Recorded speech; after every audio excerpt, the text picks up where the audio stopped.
The IMC Podcast is here to motivate and excite you about reading the Bible while in your corner. With that said, we highly encourage you to draw your own conclusions based on your personal findings in the scriptures as you journey with us on our conversations of the individual biblical characters. The views expressed by the guests on this podcast do not necessarily reflect the views of our sponsors or who they represent. Tell a friend to tell a friend to tell a friend, and keep going. Like, subscribe, and share.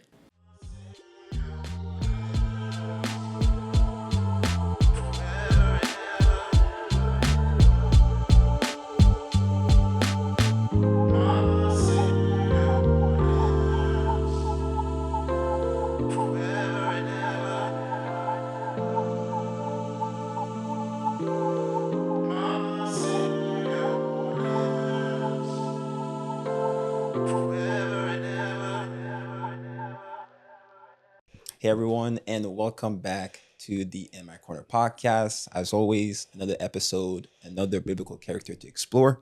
I'm D, and with me I got my co-host Richard and our guest. He's no stranger. He's been with us a couple times throughout this entire journey, and I'm happy that he's back. You forgot. Ruben. You forgot the favorite of the show. Yeah, man. So we're happy to have him back. And he's here, bringing along a biblical character that we haven't discussed yet. And so, Richard, who do we have? Well, before we move on, Yeah. you almost made me forget, which I'm trying not to forget this season. Yeah. What is a question that...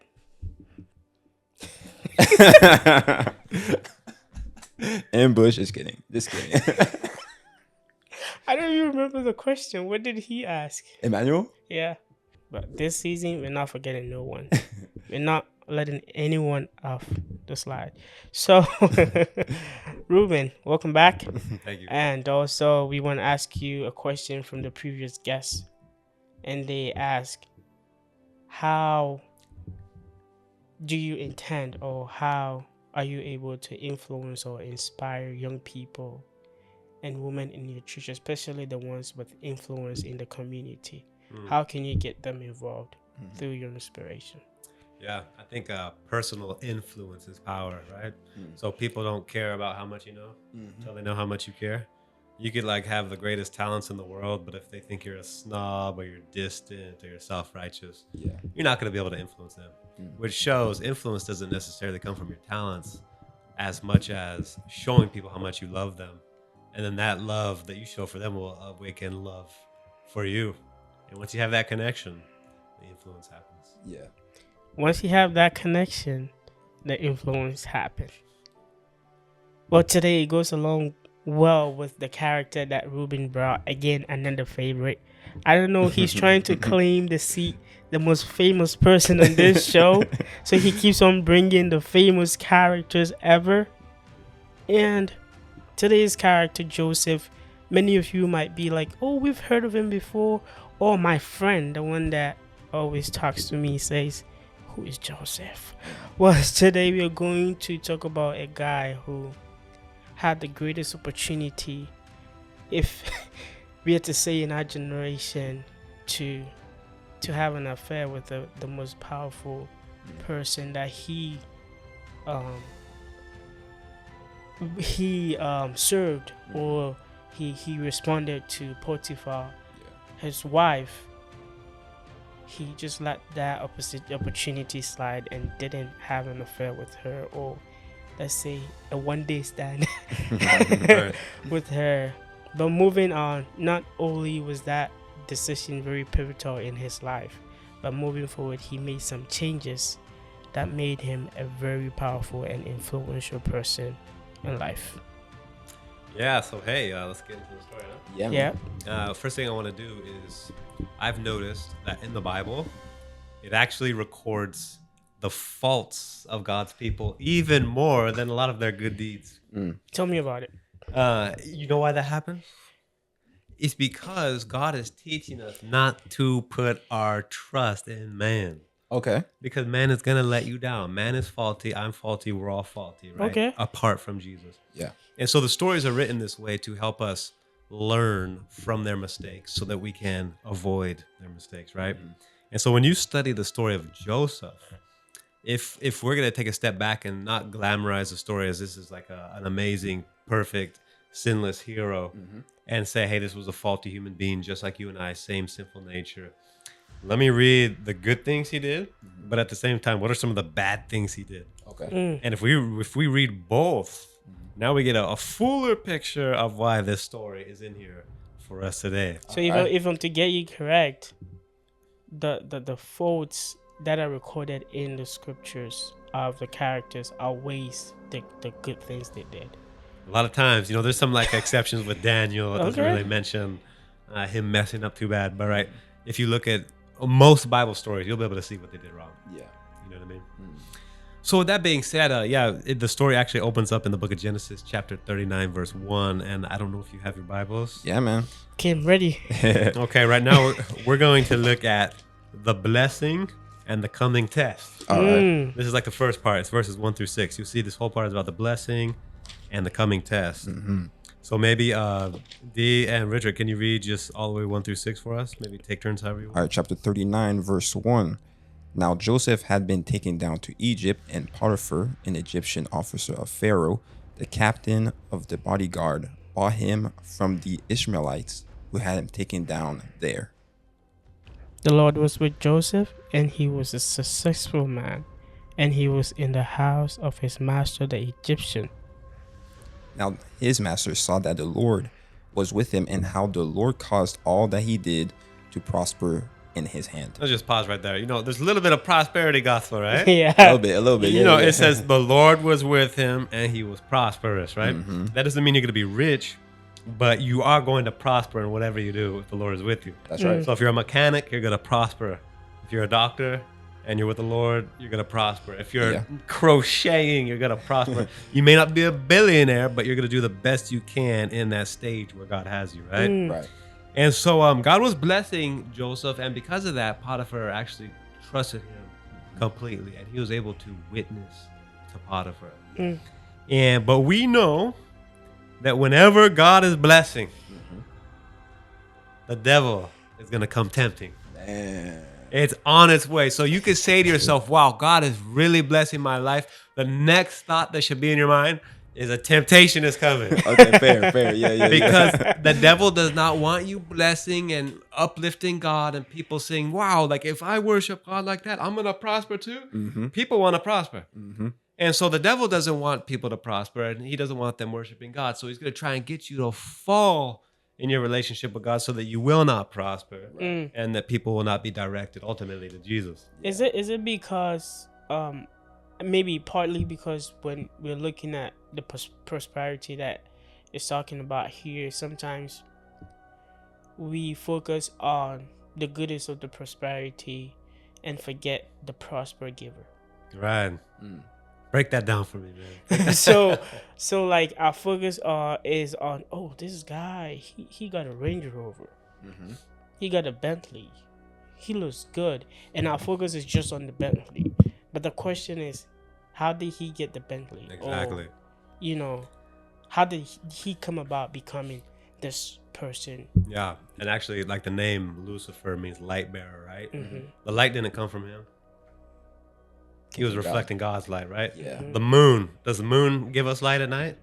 It does. It does, right? Yeah. But does it give us its own light? Nope. No. It's reflecting it from God, right? Okay. And so when it comes to us, whenever we're up front, whenever we're in this position of leadership, whatever, the goal is going to be when the attention's on me, I'm bringing it to Jesus.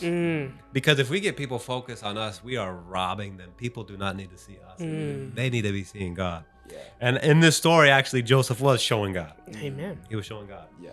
And so, we see the blessing. So now let's look at the temptation. Okay.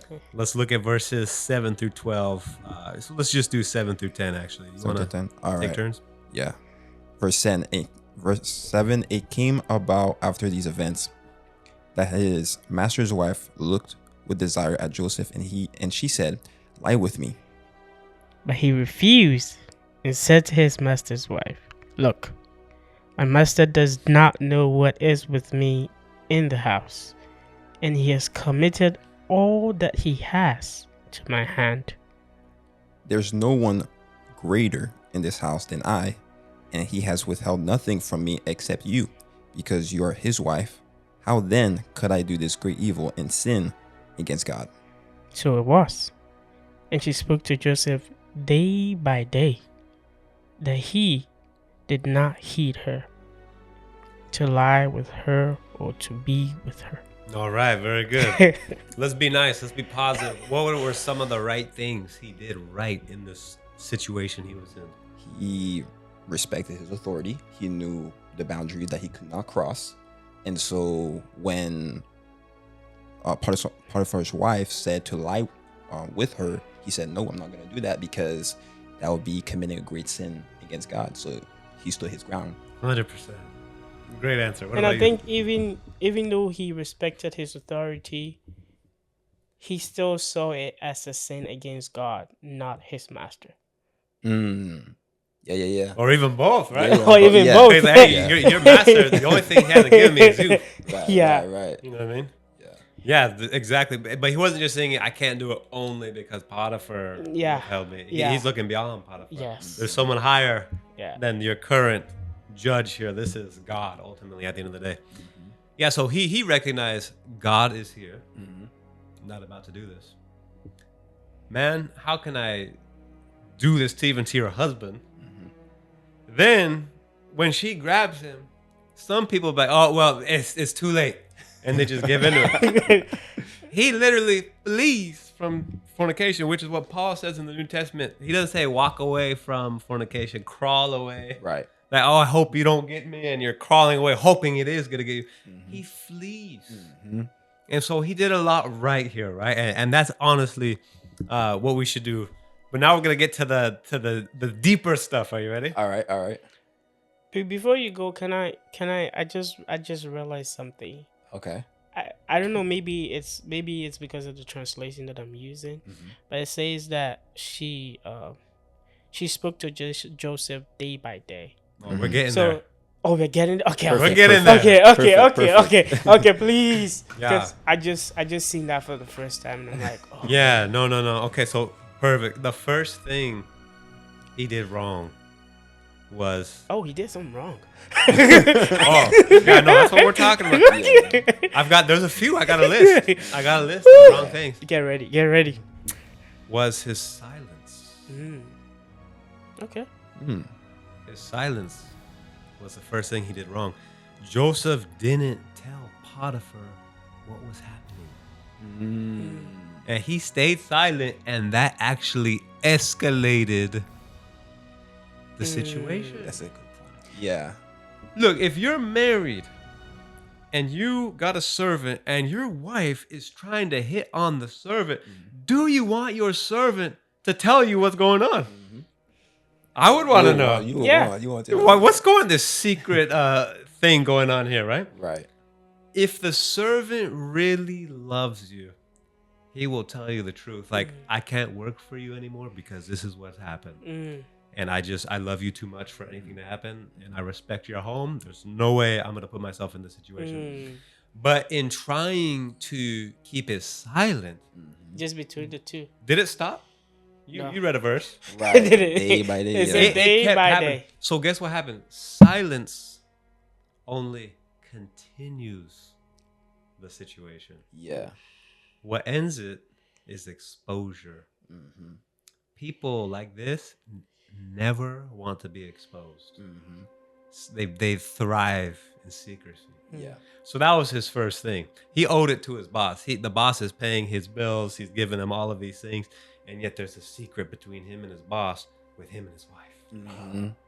Yeah. See what I'm saying? It's a good point. And as you're saying this, I can just feel, some people pushing back and say, Joseph was a servant. Although he was trusted, if he were to go up to Potiphar and expose that, would he have ground to actually give a case like, oh, your wife is doing this, I'm bringing that to your attention? Would he still be safe, or would it have been done for him? Would it have been game over for him? Yeah, what is going to happen to me? Yeah. No, great questions. Okay, so here's the good thing. If Joseph, before this event, was seen as like a lazy, dishonest servant, that's going to change everything. Okay. How do I know you're not lying? But the very fact that he trusted him so much where he didn't even need to know what he's doing in the house. Like whatever money you spend, you don't even have to tell me because I trust you. Okay. He's already built that integrity in relationship. Yeah. So that he knows. Okay, maybe let me push it further. Go ahead. Was Joseph given Potiphar's wife the benefit of the doubt that, okay, come on, you're the adult here.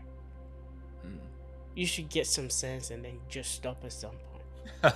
I'm just, you know. Well, hey, if he was being naive and saying, she's looking at me, she's pressuring me, she's not stopping, hopefully one day it'll stop. That could have been the most naive thing ever, and that would have been a fault too. Yeah. Because put it this way, Joseph was trafficked into slavery. The Bible says he was 17. We don't know how long he's been working here, but he gets out of prison at 30. But the idea is, you bring out a good point. No amount of reasoning is going to cause someone who's inflamed with lust like this to not have the lust. You know, you can't try to reason with them, because actually there's some studies that when you're in this type of mindset, your frontal lobe will actually shut down your reasoning center. And it's almost a lost cause to trying to reason with someone who's just inflamed with this type of lust. You see the same story with Amnon and Tamar. Tamar did a great thing. She said, what are you doing? I'm your half sister. You're going to be a fool. She's trying to reason. She's saying everything that's true. But when someone's in this inflamed, lustful state of mind, reasoning does not work.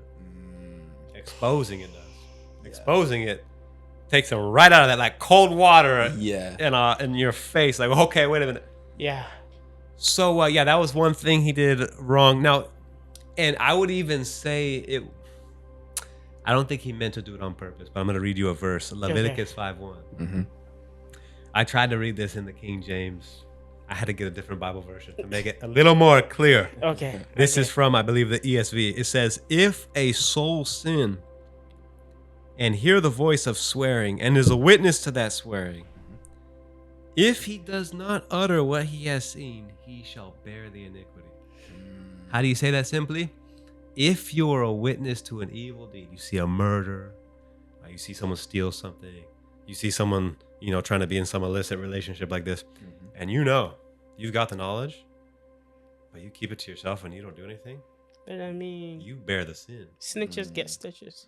Not in God's world. Snitches go to the lake of fire. Or non-snitching, right? In God's kingdom, it's like the ones who don't tell the truth are the cowards. You're afraid of what's going to happen to you. There's no room for you in heaven. No coward shall. The fearful, the unbelieving will not be in the kingdom of heaven, but the lake of fire. So here, if you know, like imagine someone kills your loved one and they're looking for the killer, and the guy's like, well, I'm not going to say anything. He's an accomplice now because he could end the sin, but he chooses not to. So Joseph here, this man's wife is trying to have an illicit relationship, just so happens to be me. Not going to say anything. And you know what the downside of that too is? You want to know why this is a deeper layer of why the silence is bad? Come on, let's go. Are you ready? Let's go. Because now when the story comes out, they're going to say, wait a minute.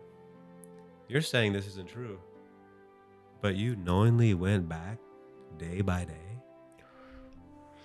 If it was really true, wouldn't you not go back? Indeed. So now the story is true. He was innocent. He just because he went back didn't mean it actually happened. But to the eyes of the people, it's going to look suspect of, if you were in this bad situation, why did you keep going back into it? And Joseph was over the servants in the story, right? So even, sometimes you just can't avoid being in a room with someone of the opposite sex just by yourself, right? Yeah. Maybe it's a public place like a classroom. There's nothing you could do, right? But let's just say it's a more enclosed space. Maybe you're a pastor or something and there's an office. You got to have a witness with you. You know what I mean? Yeah. And Joseph could have done that. He was above all the servants. He could have been like, hey, when I work in here, I need 3 of you walking with me at all times, no matter what. Okay? And he could have explained the morality. Hey, this is Potiphar's wife. We're going to show her honor and respect, and we're not going to let her ever be in a dangerous situation, so we're all going to be witnesses for each other, right? He didn't do that. Yeah, so in Joseph continually going back without a witness, when the story came out, it actually gave Potiphar's wife seeming evidence to validate her story. He was always coming in alone. There was no one else in here with me. He was obviously close enough with me for me to get his robe. What does that tell you? You know what I mean? Yeah. So he's actually setting himself up. He wasn't thinking, what if she tries to falsely accuse me? How will I get out of it? He wasn't thinking to that level. Yeah. That she would ever get revenge on him. I want to push it again. Was Joseph maybe silent because not that he had nothing to lose. To him, he had done nothing wrong. To him, he doesn't see why, he should make a big deal out of this. It's just, I'm never gonna go that route. You get what I'm saying? Right. There is an interesting Bible verse, I believe it's in the New Testament. Paul says, let's abstain. Stay away from every appearance of evil. Yeah. So imagine you see me digging through your wallet and I'm just there to like dust off your credit cards and everything. Even if I've got some good motives, it looks very suspect of what are you doing in my wallet. It does. So even if I'm doing a good thing, I should not do that because it can be viewed wrong. So you going into a place all by yourself every day, that's exactly what the devil needs to at least make up a rumor about you, even if the rumor's not true. He doesn't need a foolproof story. He just needs it plausible enough for someone to believe. Right. So that he could take you down. Yeah. No, man. It's all right. Keep going, Ruben. Keep going. Yeah. Well, So I think it's good that as we move forward, we debunk the fact that it was like a one-day thing or like a one-night thing. Because daily. most people, including myself, when we read it, we're like, oh, it was a one-time thing. But like the scripture is saying, she continued day by day to talk to Joseph. Until if she's not living by the same morals as he does, she does not care about you Yeah. shall not commit adultery. Yeah. That doesn't even exist in her Yes. world. Yeah. See, you're just dealing with totally different things. Yeah. And can you imagine, like in the story of David, if he winds up getting her pregnant? How are you going to explain that, right? So the devil's always trying to take you farther than you want to go, make you pay more than you want to pay, make you stay longer than you want to stay. And so, yeah, it's a very interesting thing. Let's look at, I'm going to read this part. I think it's 39:12 through 16. She caught him by the garment, saying, lie with me. And he left his garment in her hand and fled and got him out. And it came to pass when she saw that he had left his garment in her hand and was fled forth, that she called unto the men of the house and spake unto them, saying, see, he's brought in this Hebrew to mock us.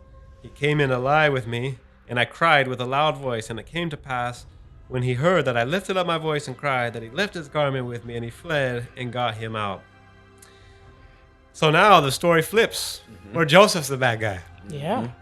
And everybody apparently believes, Right. And it's not because what he did actually happened, but he furnished enough false evidence that could be fabricated against him. And it's interesting here in the Bible, if someone was in this situation where they're going to be forced into this encounter, if you read in the Old Testament, the person didn't have to try to reason with them because the aggressor's not going to reason. You didn't even have to try to fight the person because they're probably stronger. All you'd have to do is lift up your voice and cry out, because that would do two things. A, the person knows this is not consensual. B, it exposes it for anyone around. And C, it shows your own integrity. Like, this is not what I want, right? And so it's interesting here that even in Egypt, apparently that was kind of a law they have. Where if someone's going to force you, you lift up your voice, because the person's going to be like, oh, it's exposed, I'm out of here, right? And in fact, even I watched this TV show one time about thieves who would break into houses and steal. And they're ex-convicts, they got out of jail and everything. And they asked them, like, what is the one thing that you fear the most that would keep you from actually robbing a house? What is it? and they said it's actually dogs. Oh yeah. Not even a big dog, a little dog. They just have to do what? Because they're so loud, it gets attention, right? It's over. They said the cameras don't work, Yeah. signs that they're carrying a gun doesn't work. It's a dog. So really exposing sin is the greatest deterrence, right? And so in theory, according to the Old Testament law, if Joseph was going to try to force himself upon a woman like this, he would be put to death. All right? So some people might say, oh, you know, how is this fair, right? Because this law where it's death penalty for the one who forces, what if he got a situation like this where the person's innocent, right? Well, there's two things. Number one, the Bible talks about in cases of where you're going to go before a court. It says the judges shall make diligent inquisition. Yeah. So you believe the victim, but you also make diligent inquisition. Let me hear the story. We're gonna hear all the witnesses' stories as well. Yeah. And so in this story, it could have been asked, okay, you said you screamed, okay, we're living in these big echoey reverb stone palaces. Your voice definitely would have traveled. Everyone would have heard it. Yeah. All the servants, did you hear Yeah. Potiphar's wife scream? No, I didn't hear anything. Wait a minute, we got like 100 servants. Not one single person. And then Joseph is innocent, and he's saying, I didn't do it. Are you lying to me? And then she gets nervous, and then the truth comes out. And in the Old Testament, in Deuteronomy chapter 19, there's the law of the false witness, which says, if a false witness rise up and it be found that he's lying, the same penalty that he tried to get on someone else Should be given. will now be rolled back on himself. So this is what would happen if this rule was applied. Potiphar's wife would have been put to death, and Joseph would have been vindicated. And then anyone who would, give a false accusation. Honestly, in Israel, there would be no false accusations about someone forcing themselves upon me, because they would know, if I'm going to give this false accusation, it could cost me my life. Right. So right there, right when you do get an accusation in Israel, Serious. you take it serious, because they know this is not just a joke or you get a couple years in prison. It's life and death. Yeah. You Now have we're to, gonna make really plan it. It would be bad. It's not worth dying, right? Yeah. And so, what we learn from this story, the old phrase goes, a little ounce of prevention, just a tiny little bit of prevention, is worth a pound of cure. If you could just prevent yourself from being in a situation like Joseph was in, it's worth all of the trying to fix the problem after the fact that it happens.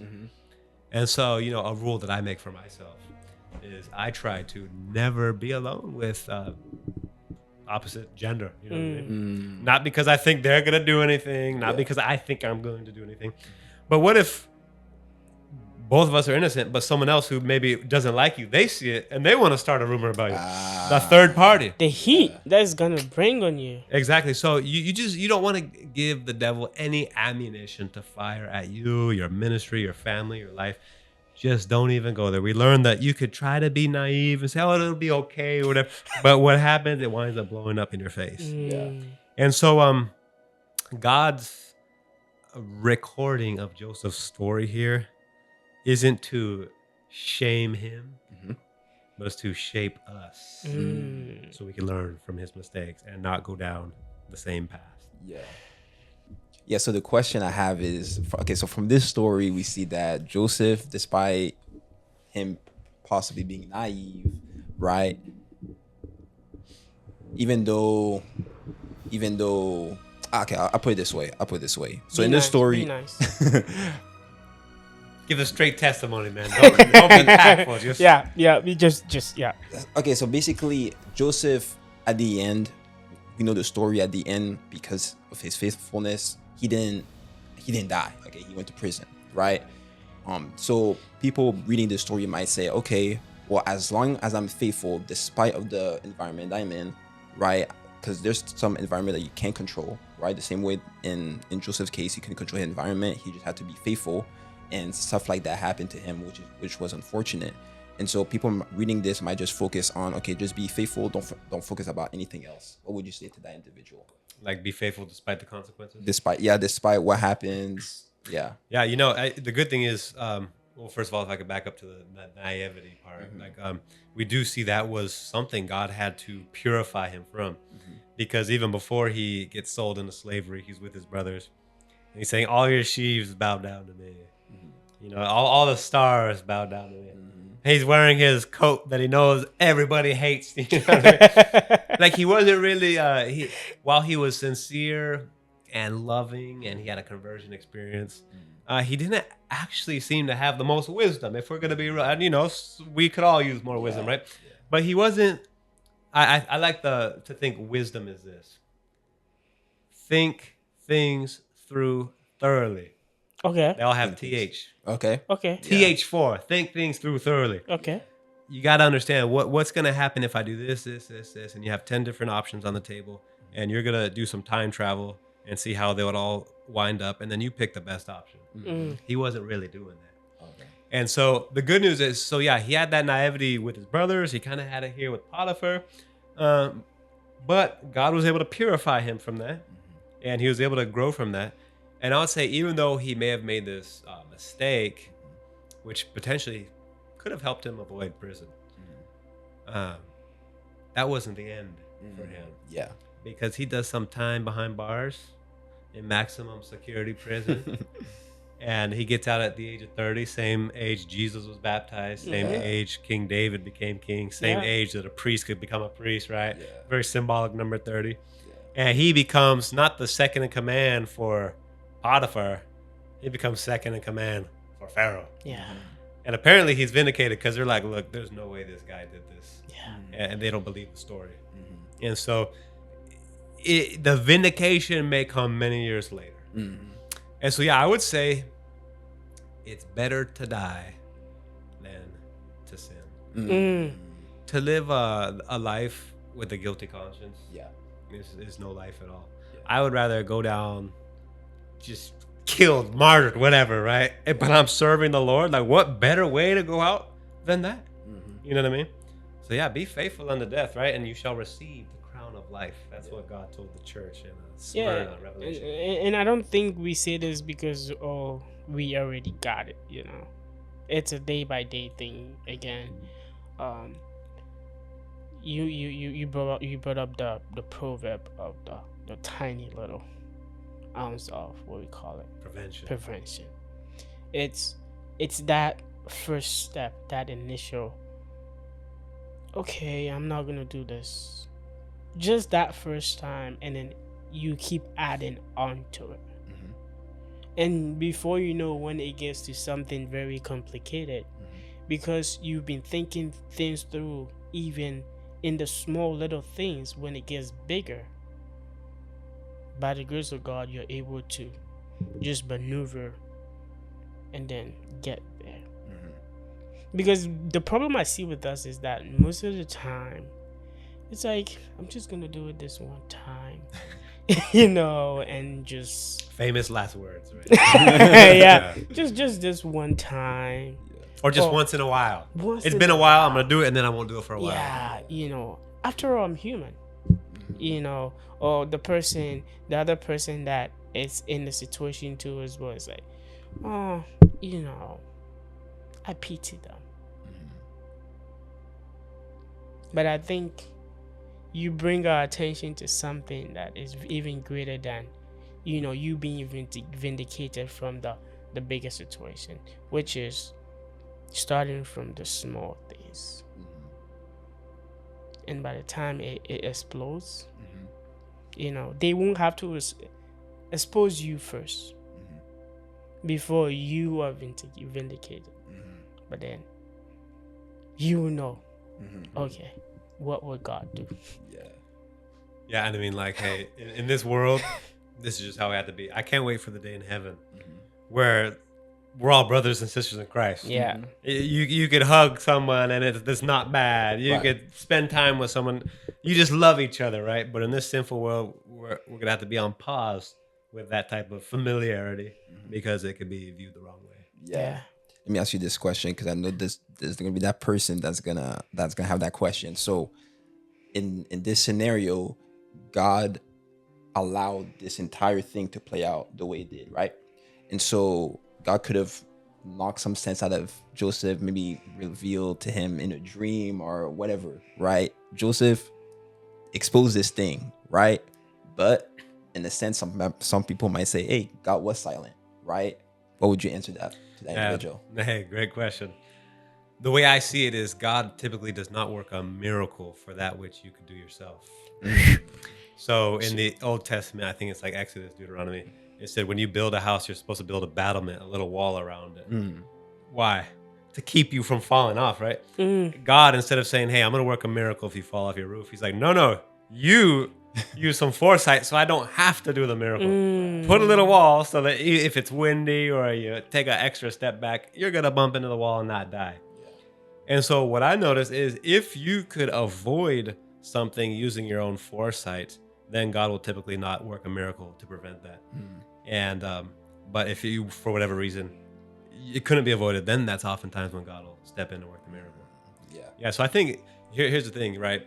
If we were God, we would probably, with our sinful natures right now, want to be the center of attention and everything, everywhere at the same time.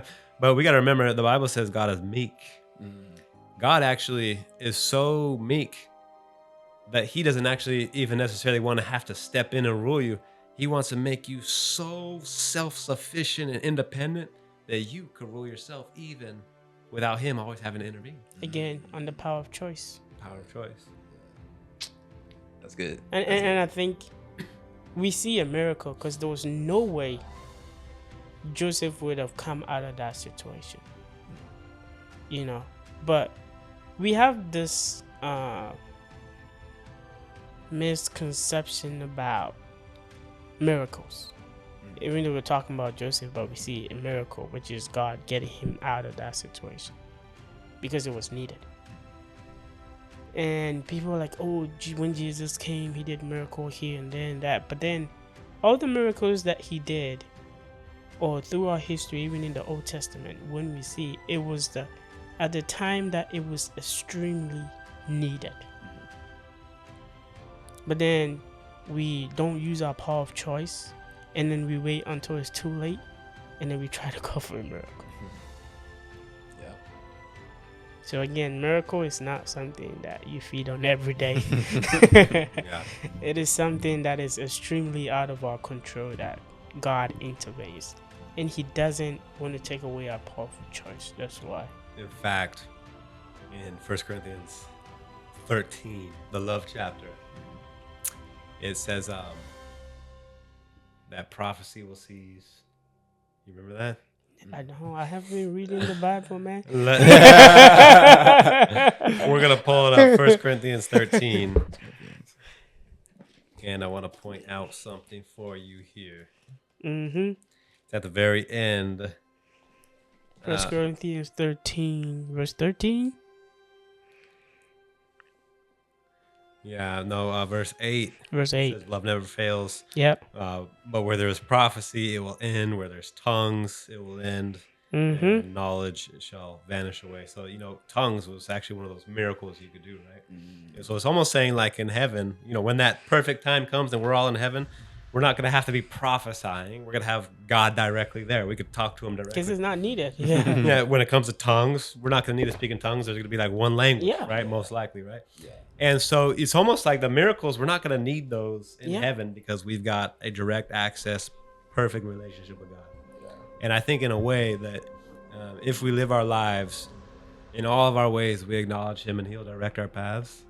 You won't necessarily have to see miracles because of our mistakes. Now, you might see miracles when you're doing the work of God, right? Like Peter was preaching and an angel lets him out of prison. Yeah. That wasn't really a mistake. He's doing God's will. Yeah. So I don't want to downplay miracles and all that. Yeah. But it's almost like don't be speeding 120 miles per hour on your motorcycle on the highway when it's raining and say, God, protect me.